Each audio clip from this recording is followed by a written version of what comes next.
Welcome to my video course on engineering FRMCS. Today, we're going to demystify one of the most fascinating challenges in modern rail operations: how a high-speed train manages to maintain continuous, mission-critical signaling while flying across administrative network boundaries.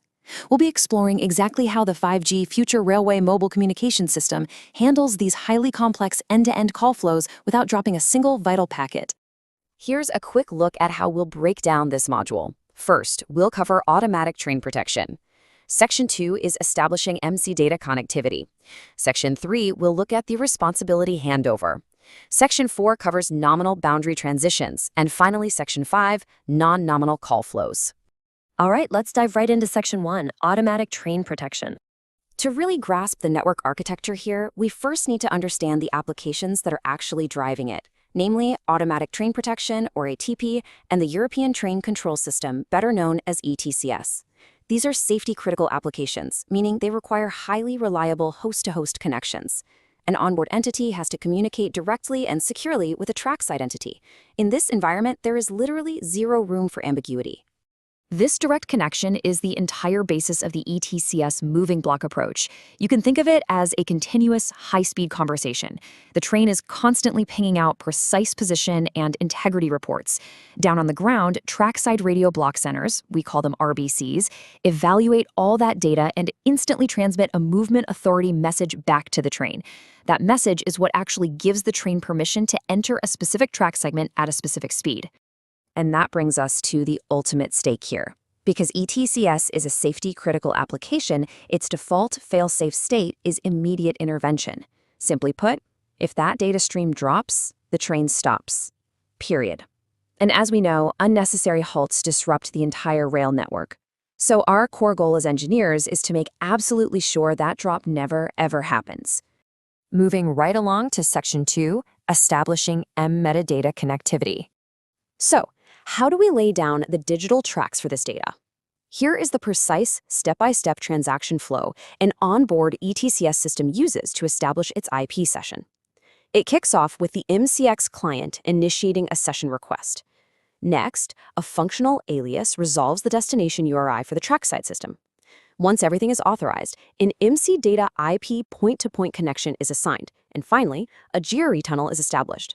This tunnel is super important because it acts as the dedicated user plane for uninterrupted end-to-end communication. Now, why does this matter?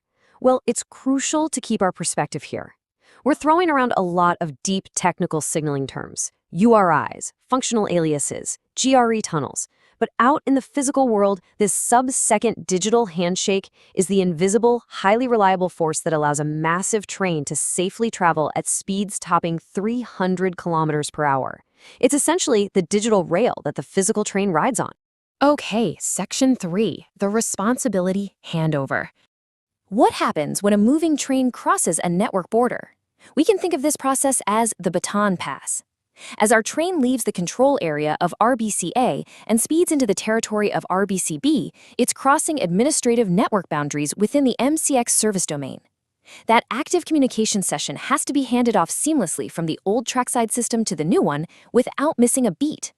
Mechanically, this is called the Inter-FRMCS Service Transition, or IFSDT. This entire procedure gets kicked off by what's called a Network Transition Trigger, or NTT. The NTT fires based on the train's precise geographic location and its proximity to a border. Once triggered, it prepares the transport stratum to actually migrate the session from the current serving FSD over to the new target FSD. Let's look at how this is supposed to work in Section 4, nominal boundary transitions. Under ideal engineering conditions, this is our nominal call flow, the perfect pass. First, the network transition trigger fires, establishing a transport path straight into the target domain. Because of this early action, the target FSD reaches an available state right on time. Next, the onboard ATP application requests a session with the new trackside RBCB, which seamlessly initiates a session start host-to-host via the new MCX client. Once that new connection with RBCB is totally locked in and actively carrying ETCS data, we execute a graceful degradation of the old link. RBCA sends a termination order to cleanly sever that previous connection. The baton has been successfully passed, the old runner steps off the track, and our train just keeps rolling at full speed without a single dropped packet. But as we know, we always have to engineer for the unexpected, which brings us to Section 5, non-nominal call flows. Let's quickly juxtapose these two scenarios. In a nominal state, the target FSD is fully available before the train even requests the handover. But remember, the network transition trigger and the ATP session start request are actually two completely independent mechanisms. A non-nominal state happens when the train urgently needs to connect the new RBC, but the target network simply isn't ready in time. So, how does FRMCS elegantly handle this delay? It uses a pretty brilliant fallback strategy. If the system evaluates the target FSD and finds it unavailable, it initiates a second MCDATA IP session, but it actually routes it backwards through the old serving FSD. Thanks to those functional aliases we mentioned earlier, the train can reach the new Trackside RBC by passing through the old network.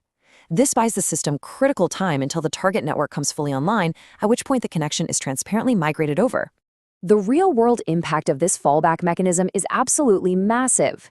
By creatively routing data through the serving domain until the target domain catches up, FRMCS guarantees that an unsynchronized transition won't result in a safety-critical connectivity drop.